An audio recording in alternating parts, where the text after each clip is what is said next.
يا ترى هل صلاح فعلا هو السبب؟ السلام عليكم حبايبي من الأمة بودكاست، اهلا بيكم معايا تاني والاسبوع ال 15. يلا بينا نشوف ايه اللي حصل في الاسبوع ال 14 ونشوف تقديم الجولة. يلا بينا.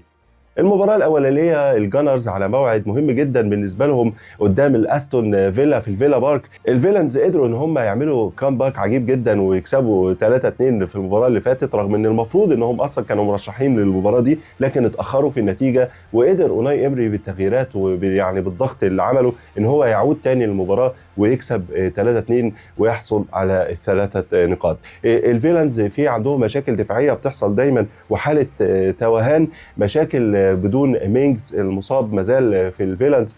اما ارسنال الجانرز يعني بيعيش افضل يعني مراحله، يعني روقان بالنسبه لارتيتا. المصابين كلهم عادوا، ما فيش غير كاي هافرتس هو اللي لسه مصاب، هو وجابرييل ماكالايس. شفنا المباراه اللي فاتت من غير الاثنين، ساليبا وجابرييل، ويعني كانت مفاجاه بالنسبه لي بدون الاثنين قلب الدفاع هينكابيه ومعاه موسكيرا. الاثنين ادوا اداء هايل جدا، حتى موسكيرا لما اتصاب ونزل تمبر ما حسيناش بمشاكل دفاعيه في الجانرز. برافو ارتيتا، اداء هايل ويستحق فعلا الثناء على الاداء اللي عامله، وكذب كل المشككين ويعني كسب كل المراهنات.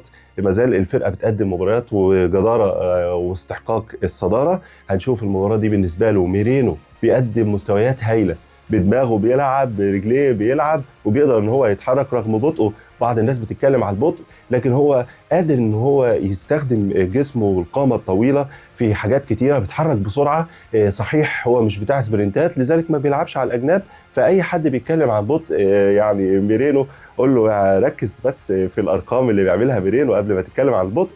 هو ما بيلعبش على الاطراف، وفي نفس الوقت سرعته تعتبر مقبوله جدا بالنسبه للهجوم. ودينا بنشوف تحركاته، بيقدر يسبق المدافعين زي المباراه اللي فاتت وحط هدف يعني جميل جدا، الهدف الاول، رغم ان كانت الشباك مستعصيه قليلا على الجانرز. ارتيتا المباراه اللي فاتت قدر ان هو يدور لعيبته وبدا من غير ساكا اللي بيعمل دقائق كتيره، وكانت حاجه يعني كويسه جدا. بدا من غير تمبر ودي كانت حاجه ممتازه. عوده اوديجارد مهم جدا وفي وقتها. جابي مارتينيلي اللي تحس انه ما كانش مصاب ونزل كانه هو يعني فورمه وما فيش اي مشاكل. ما شاء الله ارسنال مع ارتيتا يعني مرشح فعلا للقب حقيقي، رغم ان احنا لسه بدري جدا وما بحبش انا اتكلم الكلام ده، لكن الزاد البشري اللي انا كنت براهن ان في مشاكل واصابات، لا الصراحه ارتيتا يعني هينكابيه ادى اداء هايل. في اخطاء حصل، لكن ما زال الاثنين لعيبه كويسين حتى بدون الاثنين. جابرييل وساليبا زي ما انا قلت، الدفاع كان بمستوى جيد جدا. المباراه قدام الفيلنز هتكون مثيره ومباراه كويسه، مايله طبعا ناحيه الجانرز، لكن ما زال واتكنز خطير، ما زال مالين وماتسن اثنين لعيبه صراع بيعملوا جبهه سوا كويسه. ما زال جون ماجين ممكن يفاجئك بواحده بالشوط بتاعته القويه بعيده المدى. هنشوف الماتش ده. يلا بينا نشوف الماتش اللي بعده ان شاء الله يوم السبت. يلا بينا. في السبت الممتاز مانشستر سيتي سيتيزنز جوارديولا ميجا مايند على موعد مهم جدا مع القطط السوداء ساندرلاند. واللي هيفتكر ان القطط السوداء سهله هيجيب لهم علبه تونه وياكلهم الاجوان، الكلام ده مش حقيقي. القطط السوداء بيقدموا مستويات كويسه جدا، وانا من وجهه نظري ان ضاع منهم 3 نقاط قدام ليفربول يعني كان ممكن جدا ان هو يخسر قدام القطط السوداء. لا، مقدمين مباريات كويسه جدا، عندهم نقاط ضعف لكن هو بيحاول يحلها بالخمسه اللي ورا. ساعات كتيره جدا بتبقى 5-4-1 ويعني دفاع بحت، لكن بتتفاجئ ان هم بيتحولوا بشكل سريع جدا. وعمر صديقي قادر انه يعوض البطء اللي موجود عند جراند تشاكا، وتشاكا قادر ان هو يوزع الادوار بينه وبين صديقي الصراحه هو لعيب محوري جدا جدا في الخطه بتاعه القطط السوداء. المهاجم السريع اللي قدام بروبي بيقدر ان هو يخبط وسريع وقوي البنيه. هنشوف الماتش ده بالنسبه للسيتيزنز بعد ما منيت شباك دونا روما في المباراه اللي فاتت ب4 اهداف كامله بعد ما كانوا متقدمين 5-4. جوارديولا قال لك انا فقدت شعري في المباراه دي، يعني كان بيحاول يهزر ويبعد الناس عن التحليل الفني للمباراه، لكن بصراحه اداء سيء جدا جدا بالنسبه للدفاع. وانا كنت اتكلمت قبل كده وقلت كارثه في دفاع السيتيزنز ان هو يستقبل كل الاهداف دي من فولهام وبالسهوله دي. صحيح الاهداف شكلها حلو، لكن انت لو بصيت هتلاقي يعني ضعف شديد جدا في دفاعات السيتيزنز. الماتش ده ممكن يكون خطير على جوارديولا. هنشوف بالنسبه للقطط السوداء على ارضهم ملعب ساندرلاند صعب انك تلعب عليه. مرموش وآيت نوري بالنسبه لجوارديولا وارني سلوت بالنسبه لمحمد صلاح. الاثنين مدربين بيفكروا دلوقتي في الامم الافريقيه. اللعيبه دي انا لو بعتمد عليها، يعني آيت نوري ومرموش لو هم اعمده اساسيه وجم مشيوا هعمل ايه؟ فانا قلت من قبل كده اصلا انك تلعب مع جوارديولا يعني فيها ريسك عالي. ما كانش ليها لازمه يا مرموش. اهرب، وانا بكررها لك تاني، امشي روح روما، امشي روح اي حته اعاره بيع اي حاجه، انا من وجهه نظري هيكون افضل لك. وخلي كل الناس تفكرك بكول بالمر وبمحمد صلاح مع مورينيو، ويفكروك بمحرز اللي فضل انه يقعد معاه، نهى مسيرته بدري بدري. وكان زمان ممكن نشوف محرز لسه موجود في الدوري الانجليزي بالرغم من سنه 33 سنه، لكن كان يقدر محرز يعمل احسن من كده بكتير. وآية نوري نفس الكلام. امشي وسيب جوارديولا في حاله وخلي له اللعيبه بتاعته. اورايلي بيعمل اداء كويس خاصه هجوميا، لكن ما زال في مساحات بتبان. نيكو كونزاليس وراينجرز لما بيلعب جوارديولا 4-1 بيكون دور يعني تيجاني في نص الملعب مهم جدا مع نيكو كونزاليس في عدم وجود رودري المصاب. الاثنين دول لما بيلعبوا سوا بيكون افضل. ما بتتحولش بقى ل 4-1 بيكون في اثنين بيدوروا بعض زي ارسنال كده، فبالشكل ده بيكون افضل. لكن لما بتكون برناردو سيلفا اللي موجود بتعمل ثغره كبيره في دفاعات الفريق. نص الملعب بتحس ان واحد بس يغطي يمين ولا شمال، وانا اتكلمت عن الموضوع ده كتير جدا. المباراه صعبه غير متوقعه، هنشوف فيها كوره كويسه، ويلا بينا نشوف الماتش اللي بعده. وهنشوف في نفس الوقت السبت الممتاز الساعه 5 بورنموث الحبات الكريز قدام اسد لندن اللي ظهر وفرحنا كلنا بالاداء الهائل اللي عمله قدام برشلونه. وما زال في مشكله كبيره في دفاعات البلوز تشيلسي قدام ليدز. تخيل استقبلوا 3 أهداف. باد يشيل مصاب، لافيا مصاب، كولويل ملحقش يرجع من الاصابه عشان يتصاب تاني. مشكله كبيره بتهدد انزو ماريسكا الاصابات. وفي نفس الوقت المدرب الكبير جدا اللي بيعجبنا اداؤه إيراولا لسه راجع من خساره قدام ايفرتون، ما قدرش يتغلب على الدفاعات بتاعه ايفرتون. وجاك جريليش اللي عامل يعني مستويات هايله في ايفرتون قدر ان هو يكسب ديفيد مويس المباراه بالهدف. وبالشكل ده خسروا 1-0. والمباراه دي بالنسبه لهم على ارضهم مهمه جدا جدا في الفيتاليتي ستاديوم. وبالنسبه للبلوز تشيلسي ممكن تقول ان كفته راكحه، لان طرد لويس كوك والاصابات ويعني الحاله الذهنيه بعد الخساره قدام ايفرتون ممكن تاثر شويه على حبات الكريز وعلى اولاد إيراولا. وانت لو بصيت على الجدول هتلاقي بورنموث بقى في المركز ال 14 وابتعد نتيجه للخساره بتاعت ايفرتون دي. هنشوف الماتش ده يعتبر صعب. مازال تشيلسي بيعاني من الاصابات وطرد كايسيدو. هنشوف يعني الماتش ده صعب. يا انزو ماريسكا عنده كول بالمر احتمال يشارك وتكون عودته مهمه جدا، لكن مازال هو بيملى بانزو فرنانديز. سانتوس مرشح ان هو يكون موجود في نص الملعب مع انزو، وممكن كمان يضم عليهم ريس جيمس. وبنشوف يعني مالو جوستو على ناحيه اليمين. المباراه تعتبر صعبه وهيكون فيها كوره كويسه. يلا بينا نروح على الماتش اللي بعده، يلا بينا. واخيرا المباراه اللي هي تعتبر منتظره لناس كتيره، وخاصه يعني ناس بتوع اداره الليفر مستنيين يشوفوا ارن سلوت هيعمل ايه قدام ليدز بره ارضه، بعد ما شفنا كميه العجز اللي كان في الشوط الاول خاصه من ناحيه اليمين في ليفربول لما ما لعبش صلاح. يعني احنا قلنا ارن سلوت بيفكر. يعني انا عاجبني ان هو في المؤتمر الصحفي ما قدرش ان هو يقول لا انا مش بقعد صلاح لحاله فنيه، مش بقعد صلاح عشان الموج عالي، لا ده هو اختياري لان الراجل لعب دقائق كتيره جدا، ويمكن هو ده السبب اللي يكون مخليه مجهد هو ولاعيبه تانية. عشان كده انا دورت وعملت تدويره. الماتش ده بالنسبه لصلاح يعني انا خايف انه ما يبتديش بيه تاني. احنا شفنا لما نزل في الدقيقه الاولى من الشوط الثاني عمل 4 كرات مفتاحيه كان ممكن يجي منهم اهداف. صحيح زمايله ما احرزوهاش، لكن كان مهم جدا تواجده. والناحيه اليمين دي اشتغلت تاني، دي كانت يعني تقريبا مفصول عنها النور والميه لما ما كانش موجود فيها. كان بيلعب ب4-4-2 مشتقه ان هو خايف يعني حتى قدام وست هام اللي كان ظاهر بشكل قوي، كان افضل من ليفربول وكان ممكن يكسب ب10 لعيبه حتى بعد ما لوكاس باكيتا اتطرد، كان حاجه سيئه جدا. وقدام ساندرلاند لولاش نزول محمد صلاح قدر ان هو الاستحواذ يزيد ويقدر الفريق يبقى قوته الهجوميه افضل مع التغيير اللي حصل في الشوط الثاني. وخلي بالك برضو كوناتي بيقدم اداء مازال يعني كارثه. مشكلتك يا ارني سلوت في دفاعك مش في هجومك، انت عمال تغير، انت قاعد خاكبو، قاعد صلاح، ايساك، مش هي دي المشكله عندك ورا سيئه جدا. كيركس زفت ناحيه اليمين، يعني جو جوميز الى حد ما ادى اداء كويس، لكن كوناتي بصراحه يعني فاضح فان دايك ومضيعه معاه. لان انا لو اتوقع ان اي سنتر باك هيلعب مكان كوناتي عاقل شويه هيخلي شكل فان دايك افضل. يعني احنا شفناه تسبب في الجون اللي جابه طلبي، وكان جون يعني يعتبر جميل جدا بالنسبه لشمس الدين.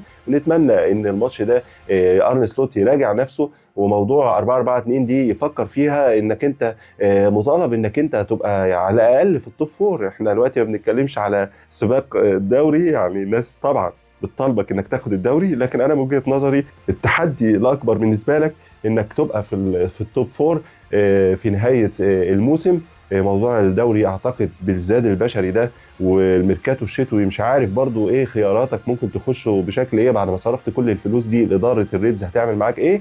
ليدز احرز 3 اهداف في دفاعات البلوز، وجاي يعني على ارضه، هتبقى مباراه انا اعتقد صعبه. ما تنساش ان معاهم على الدكه الباك اب كالفرت لوين، وانا لو من مدرب العبه اساسي في المباراه دي واسيبه على كوناتي هياكل عليه عيش، احلى عيش. ومازال ماكاليستر في مشاكل في نص الملعب، ماكاليستر مش كويس. خرابن فيرخ تحس انه تايه ولوحده. كانوا عاملين ثنائيه السنه اللي فاتت كويسه جدا، السنه دي يعني ما ادوش بشكل كويس. هي نجحت قدام ريال مدريد لان ريال مدريد عنده مشكله في نص ملعبه، لكن غير كده لما بتقابل فرقه قويه في نص الملعب بيبان ضعف ماكاليستر وخروجه الذهني من المباريات. عامه الماتش ده يعتبر ماتش صعب ونتيجته غير متوقعه. ليدز خطير بيعرف يحرز اهداف، والدليل ماتش تشيلسي ومحمد صلاح والتخبط والحكايات والحاله النفسيه السيئه. هل الاعداد النفسي في الوقت القصير ده كافي بالنسبه لارني سلوت ان هو يجهز لعيبته؟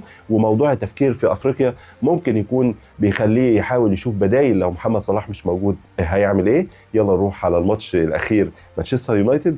يلا بينا. اليونايتد على موعد ان هو ياخد ال3 نقط، يعني ال3 نقط، ال3 بونت لو ما خدتهمش يا اموريم انا اول واحد هقول بس اطلع بره يا اموريم، خلاص كفايه كده.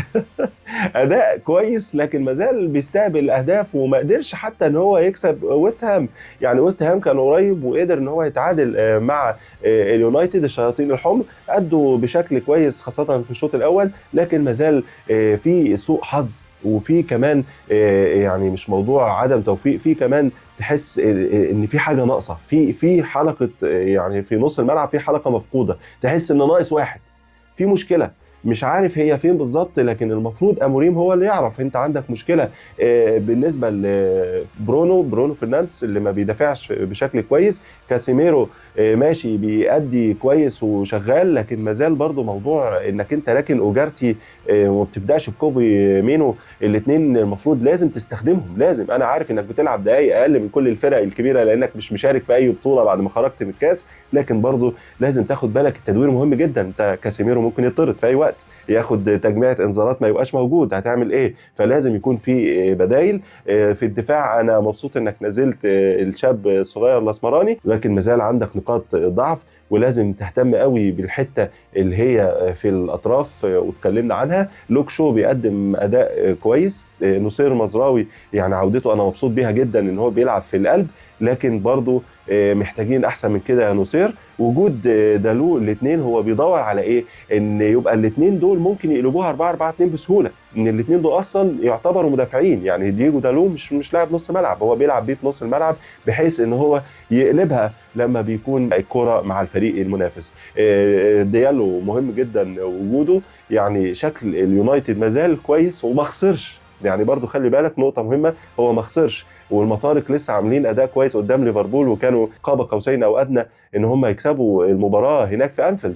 فشكل نونو سانتو مش وحش، هو مش الافضل حاجه، لكن ما زال الراجل ما نقدرش يعني نتكلم معاه لما نشوف بقى في الميركاتو الشتوي هيعمل ايه مع الفريق. عامه الماتش ده بالنسبه للشياطين الحمر مهم جدا قدام الولفز حالتهم زي الزفت، اقالوا بيريرا وما زال عندهم مشاكل وفي ديل الدوري. يعني ماتش سهل يا اموريم، تحط زيركزي، تحط اي حد المفروض ان هو يجيب اهداف. احنا شفنا الكره اللي طلعها وان بيساكا من على الخط، زيركزي عملها بفخده بس ما فيهاش القوه، يعني محتاج هو لماح ولاعيب ممكن يبقى كويس، لكن انا مش عارف هويلاند كان عامل لك مشكله ايه.